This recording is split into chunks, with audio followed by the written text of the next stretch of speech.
Yusek, babalikan ko lang yung naging foreign trip sa Canada. Yung na-experience nyo doon sa Canada. Kasi may mga nababasa sa social media na meron allegedly mga efforts na i-deport daw yung mga na-involved doon sa tawagin na lang nating nag-confront sa inyo. Base daw sa pakikipag-ugnayan sa DFA kung meron man, totoo po ba yung magkakaroon ng deportation dito sa mga import? Nung nangyari po kasi ito, hindi po ako nagsumbong. Hindi ko po agad ito pinaalam. Dahil wala po sana akong balak na palakihin. Pero nung dumating kami sa Philcom, mas marami pang kumalat na mga balita na hindi namin alam na kumalat na pala yung video. So doon lang namin nalaman na talagang balak or parang may agenda sila na ito ay ipakalat. So dahil dyan, mas nakita ng iba nating mga kababayan yung mga ginawa nila na hindi maganda habang kami ay nagtatrabaho sa bansang Canada.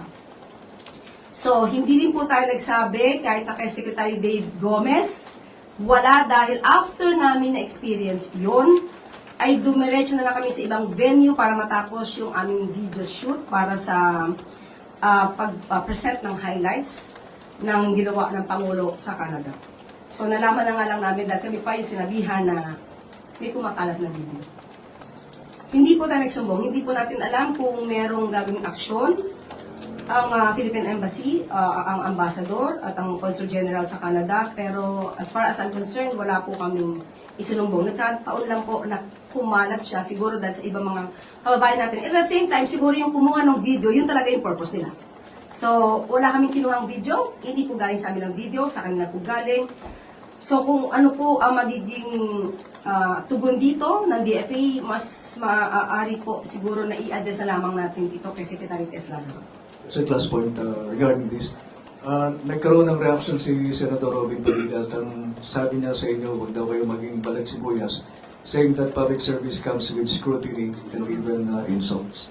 Opo, mas maganda po sana kung nagsalita muna si Senator Robin Padilla at inalam niya ang buong kwento bago siya nagsalita na balat sibuyas. Unang-una, katulad sinabi ko kanina, hindi po kami ang nagpakalat ng video. Wala po kaming balak na ito ay palakihin.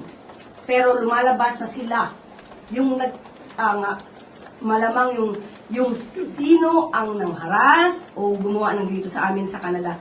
Sila yung nagpakalat ng video para sa kanilang content na i-spread nila sa kanilang mga kaalyado o sa mga trolls. At pangalawa, hindi kami. Never kami kumuha sa video. Makikita niyo po, may mga dala kaming papel dahil kami ay gagawa sana ng isang video shoot. At pangatlo, hindi kami nagsumunod. Hindi kami ang nagpaunang magpakalat ito. Nung nadudoon po ako kasamang MPC during dinner, sabi po sa akin ni Ivan Mayrina kung ako ay sasagot. Ang sabi ko, huwag na lang palakihin, hindi na ako magbibigay ng anumang komento. Pero nabasa ko po kasi yung message ni Ivy. Tinatanong niya kung ano ang komento ko sa nangyari. So, since hindi naman ako makakasagot agad sa MPC sa Manila, so sabi ko ngayon kay Ivan, sige, sasagutin ko na lang, then kayo na lang ang mag-share sa MPC Manila. Yun lang po ang naging daan para sumagot ako, pero initially ayoko sanang sumagot. Ngayon, pag-uusapan ba ang balat sibuyas? Unang-una po, siguro mas maganda na masabi niya rin ito, o mismo ni Senator Robin Padilla sa sarili niya. Dahil hindi po tayo balat sibuyas, hindi po tayo umaalma, katulad ng ibang ginagawa na tinaasan lang ng boses dahil sa kanyang pagsisingit or pag-interrupt sa pagsasalita ng isang senador ay biglang umalma na at medyo nag-alburuto. Yan po ang totoong balat sibuyas. But at the same time, hindi ito issue ng pagiging balat sibuyas. Issue ito ng mga Pilipino na nagpapakita ng kagaspangan ng ugali. Sinabi po natin na karapatan ng bawat isa ang freedom of expression.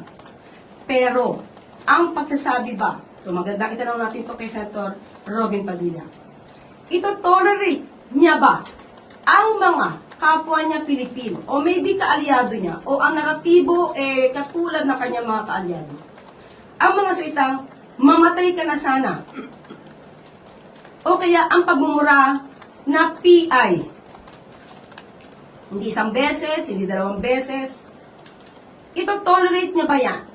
Kasi pag tinolerate natin yan, ang masasabi ng mga kabataan ngayon, tama lang palang magmura at magdasal ng kamatayan ng iba. Kaya ba, hindi niya man lang pinagsasabihan o hindi man lang niya inalarmahan ang Vice Presidente nung ito ay nagmura. Minura ng minura ang Pangulo natin at pinagbantaan pa ng buhay. Yan ba ay natotolerate ni Senator Robin Padilla para sabihin na balat sibuyas ang isang tao? At meron pa po akong nabasa kung tama ang aking basa sa isang post ng SMNI News Online. Ito ang sinabi daw ni Senator Robin Padilla. Pinili natin ang trabahong ito, kaya tanggapin natin lahat ang pag-aalipusta. Dahil ang bayan ay ibiningit na natin sa kawalan. So ulitin po natin, ang pag-aalipusta ay normal pero hindi ang pagmumura at hindi ang pagdarasal ng kamatayan ng ibang tao. Hindi po yan maka-Pilipino, hindi po yan maka-Diyos at hindi po yan makabayan. At pakitanong na lang po, anong ibig niya sabihin na ang bayan ay ibiningit na natin sa kawalan? Hindi po natin matatanggap ang ganitong napaka-general na statement niya. Ipaliwanag po niya sana ito kung anong ibig niya sabihin to. Dahil pag pinaliwanag niya po ito, sasagutin ko po siya. Hindi po siya maaari magpindang ng ganito nang wala siyang anumang ebidensya. Salamat po, Yusek. Yusek, babalikan ko